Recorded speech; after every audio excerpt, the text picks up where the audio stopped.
Dan dia bagi kepada saya satu feedback setelah mana dia buat mandian dengan Raja Gel bidara ni. Dia buat mandian, dan lepas dia buat mandian dengan Raja Gel pada waktu petang semalam, dan saya minta lepas dia mandi tu suruh tunggu antara 3 hingga 5 minit. Tunggu dulu. Dah mandi, dah ratakan seluruh tubuh, jadikan sebagai shampoo, jadikan sebagai feminine wash. Kalau perempuan, kalau lelaki tunggu 3 hingga 5 minit. Ada waktu-waktu kadang-kadang kita rasa macam nak sendawa ke, kita rasa nak muntah tu, okey, kita kena hold dulu. Muntahkan dulu, sendawakan dulu. Selepas daripada itu, dah tunggu 3 minit, dah habis muntah, dah habis sendawa, bilas dengan air bersih. Dan dia buat mandian dengan 7 Telaga Raudah. Tapi 7 Telaga Raudah ni dia dah siapkan awal-awal. Sebelum dia buat mandian dengan Raja Gel, dia sudah letak dekat dalam baldi, sudah titis sebanyak 7 titis dalam baldi, dicampur dengan air, campur dengan ais, kemudian dia letak dekat luar. Dia letak dekat luar bilik air. Lepas dia bersihkan, ambil air baldi tu, dia siram dengan sekali siraman. Lepas dia siram tu, tuan-tuan sekalian, dia cerita pada saya, dia rasa macam ada satu benda yang lepas.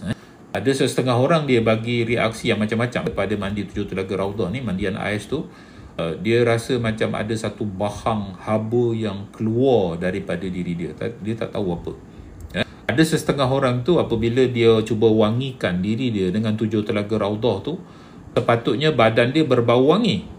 Dia bagi respon pada saya lepas mandi dengan 7 Telaga Raudah tu, dia bau hanyir, Ustaz. Bau hanyir, bau busuk. Kenapa ni bau busuk ni, daripada mana ni? Ustaz punya ni kan bau wangi, tapi kenapa tadi asalnya saya bau wangi, lepas saya mandi ni kenapa berbau hanyir, bau busuk, bau macam bangkai pun ada. Kenapa benda itu keluar? Saya kata itu keluar biasa, kejap lagi hilang bau tu.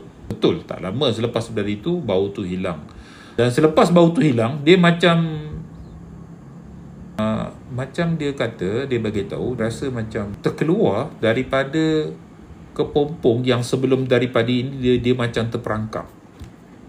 Ini cerita kisah lah, sebab benda ini sebenarnya kisah-kisah ini sebenarnya banyak versi. Kalau tuan-tuan boleh tengok testimonial ataupun cerita-cerita orang yang berkaitan tentang bidara spesialis ni, tuan boleh cari. Kat situ ada senarai yang saya cuba ambil daripada perbualan itu. Seluruhnya saya kumpul dekat situ. Itu perbualan saya dengan dia. Itu dulu zaman saya letak dalam blog saya lah. Saya ceritakan dekat situ bagaimana perbualan saya tu saya kongsikan, dan bagaimana proses perjalanan itu diceritakan oleh dia. Dan benda-benda itu sebenarnya banyak membantu untuk seseorang itu memahami bagaimana proses perjalanan mandian itu dilakukan dengan cara yang baik. Dan lepas dia mandi dengan 7 Telaga Raudah, dia rasa macam satu kesedaran, tersedar daripada mimpi, macam dia baru bangun daripada tidur. Itu baru sekali dia mandi.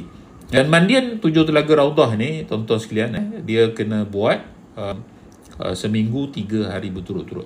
Pada hari ini, esok dan juga lusa, 3 hari berturut-turut. Kalau kita sehari sekali saja 7 Telaga Raudah ni.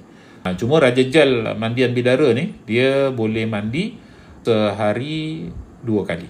Nak mandi lebih daripada itu pun boleh. Dan juga 7 Telaga Raudah ni, 7 Telaga Raudah seminggu 3 hari berturut-turut, yang ni mandi hari-hari. Lepas daripada kita dah mandi dengan 7 Telaga Raudah, keluar daripada bilik air, kita boleh sapu dengan minyak bidara gaharu, minyak bidara premium. Premium ni minyak bidara premium ataupun minyak bidara intim. Jenis-jenis minyak angin tu ada. Jadi bergantung kepada keadaan seseorang yang alami masalah yang dia alami itulah.